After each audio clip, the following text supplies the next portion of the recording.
Hey everybody, John Lorden here with another episode of Brain Scratch Case Cracked. Thank you so much for joining me today. This episode is for Tuesday, August 8th, 2017.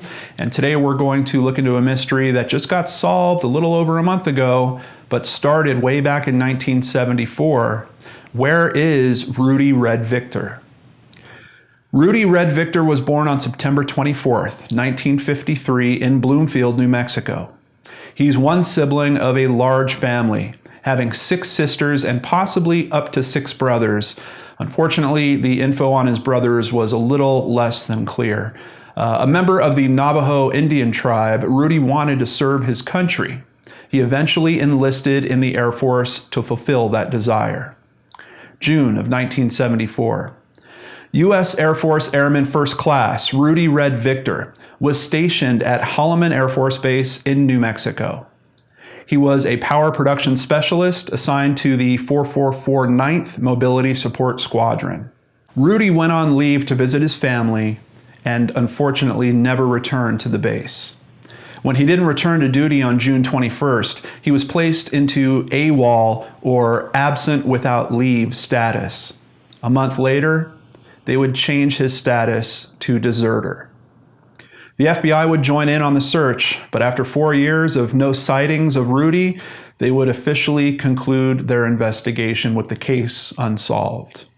His parents, Teddy and Von Seal Victor, would spend the rest of their lives looking for him, but unfortunately would never find him before they both passed away. What happened to Rudy while he was on leave? In all versions of the story, he was traveling with his girlfriend. They attempted to go to Canada, however, were denied entry due to lack of proper identification, and then were heading back to his family's home in Colorado.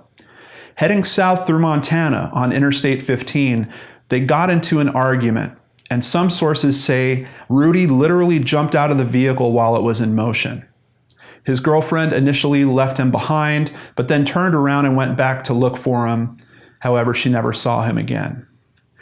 In other versions of the story, they say that they were driving back and both were intoxicated at the Wolf Creek rest area when the fight happened, and that he left the vehicle while it was at the rest area.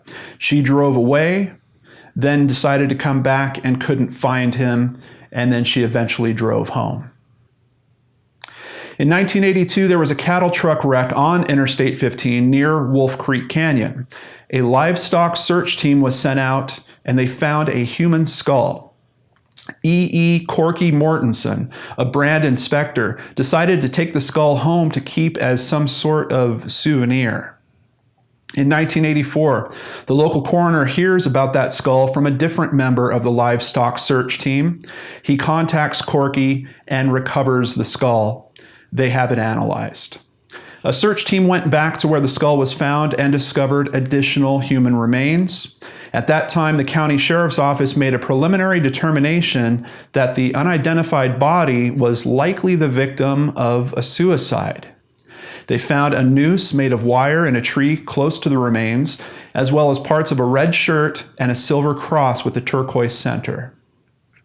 Despite further analysis being conducted by the Montana Crime Lab, which concluded this to be a 20 to 28-year-old male, approximately 5'6" to 5'7", likely of Native American descent, no positive identification could be made.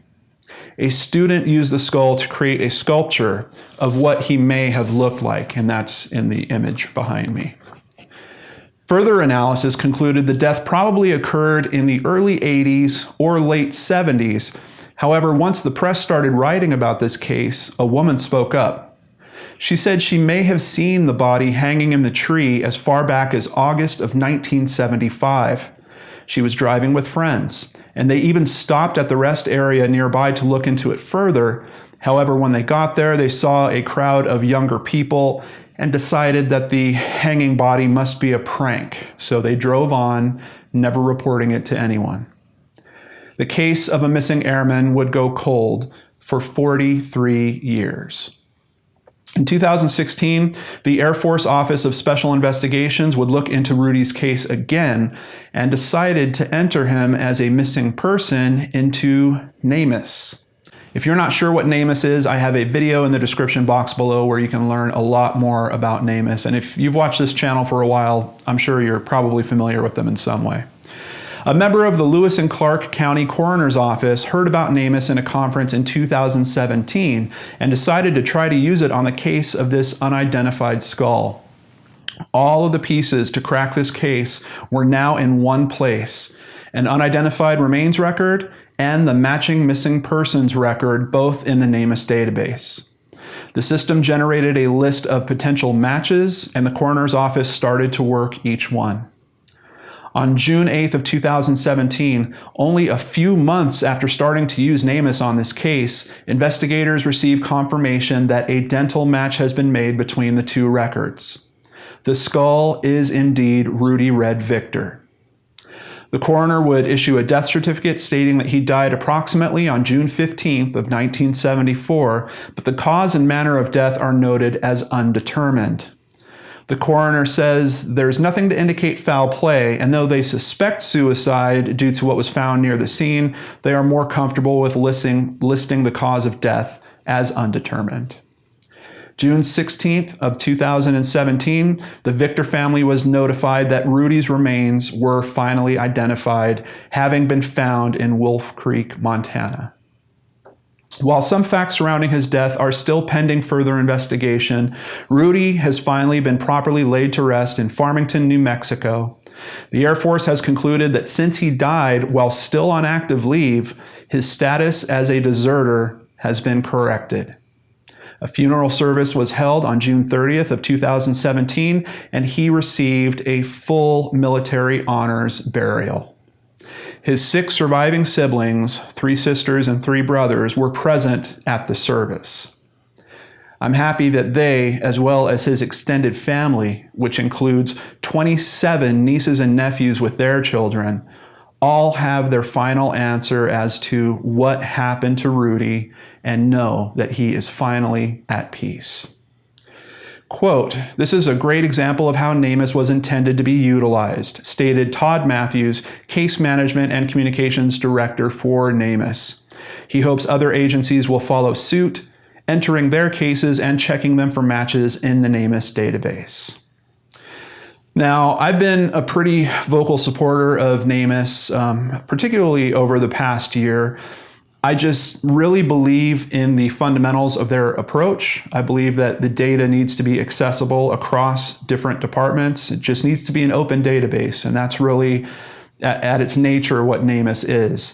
Anyone can enter into it, and anyone can go and review the information there. It is open information, and because of that methodology, we're seeing cases solved. So I truly believe in that system. I also spoke to Todd Matthews recently and heard that NamUs is heading up into a serious upgrade. There's going to be a bunch of new features, and we were even talking about the possibility of me traveling, going out and meeting some of their team, getting to talk to them about the new features that are being implemented when all of that goes down. It's going to happen at some point in 2018. I'm not exactly sure when, but just know that I've got that on the horizon, and I'm really looking forward to meeting some of these people and thanking them in person for their work they've done on a pretty amazing system. So that is it for today's episode of Case Cracked. Thank you all for checking this one out. I hope you're having a wonderful week. Come back tomorrow and see more right here on the Lord and Arts channel. Take care.